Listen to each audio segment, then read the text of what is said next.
Bonjour à tous, c'est Anor de CABI, une vidéo concernant une nouveauté qui a été introduite dans le lot 5. Il s'agit des bons paramétrables. Le but est de pouvoir personnaliser des rapports d'intervention, que ce soit pour les dépannages, mais aussi pour les visites de maintenance, en lien avec IP Connect. Ce qui est intéressant, c'est que Technicia ne change pas ses habitudes au niveau de l'application, il saisit ses informations comme d'habitude.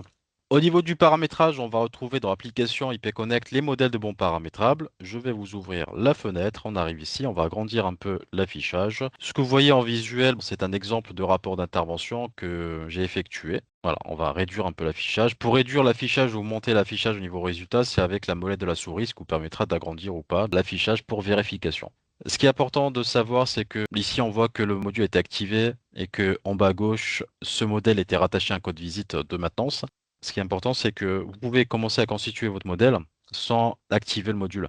Donc sans activation d'utilisation, sans rattache un code visite. Et bien sûr, je ne vais pas générer ce modèle pour le mettre en production. Donc je peux tout à fait commencer au fur et à mesure mon rapport d'intervention et de finir plus tard. Ici, c'est un modèle qui a été généré. On le voit sur le côté, on a ce modèle qui a été généré. Donc un modèle qui a généré, je ne peux pas le supprimer directement, mais je peux le mettre, clic droit sur la ligne, je peux le mettre en archivage, ce qui me permet de l'enlever de la liste des modèles en cours.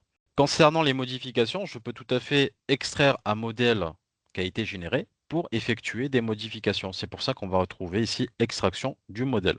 Au niveau de la création, on va retrouver la page blanche qui me permet de créer un nouveau modèle ou sinon ce bouton aussi qui me permet de copier un modèle existant pour ne pas partir de zéro à chaque fois, ce qui peut être intéressant. Donc au niveau de la création, la page blanche, là je vais nommer le code, 3 caractères minimum et le titre du document et j'enregistre. Pensez à enregistrer aussi au niveau du module pour actualiser les données. Donc ici, je fais un double clic sur le modèle test. On va retrouver ici une page blanche pour l'instant. Pour l'instant, on n'a pas d'informations qui ont été saisies au niveau des différents blocs. Ici à gauche, on retrouve les différents blocs d'impression. Concernant ces blocs, il n'est pas obligé de saisir les informations pour chaque bloc. Tout dépend de ce que vous voulez, bien sûr, mettre en place. C'est pour ça qu'il est important en amont de bien réfléchir à la constitution de ce rapport d'intervention. Donc là, ici, on a bon d'intervention. On va retrouver la petite imprimante qui me permet d'ouvrir la constitution de la mise en page.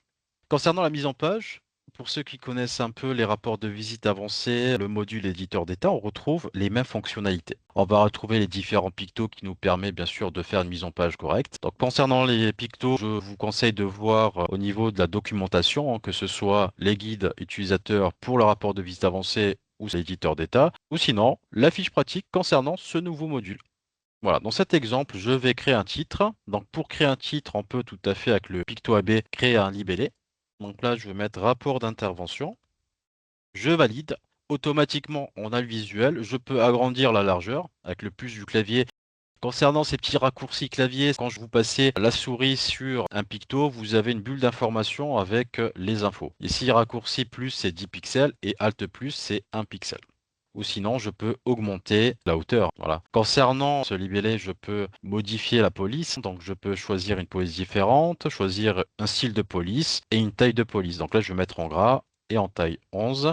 On peut tout à fait aussi rajouter une couleur au texte avec la palette de couleurs ou sinon utiliser le RGB. Ce que je vais faire, je vais cadrer aussi au centre. Je vais ajouter un cadre, de préférence arrondi. Pareil pour les cadres, la palette de couleurs ou sinon le RGB. Et là, je valide. On peut aussi rajouter une couleur de fond. On va prendre cette couleur-là par exemple. On le voit ici en visuel, le titre du document par rapport à mon premier bloc d'impression, le bloc du haut. Et je peux aussi rajouter un libellé et une rubrique variable. Donc là, dans cet exemple, je vais prendre bon d'intervention numéro et la rubrique variable. Pour insérer ces doubles clics au niveau de la rubrique et j'insère. Pareil, je peux modifier la police. On va mettre en gras avec une taille de 10.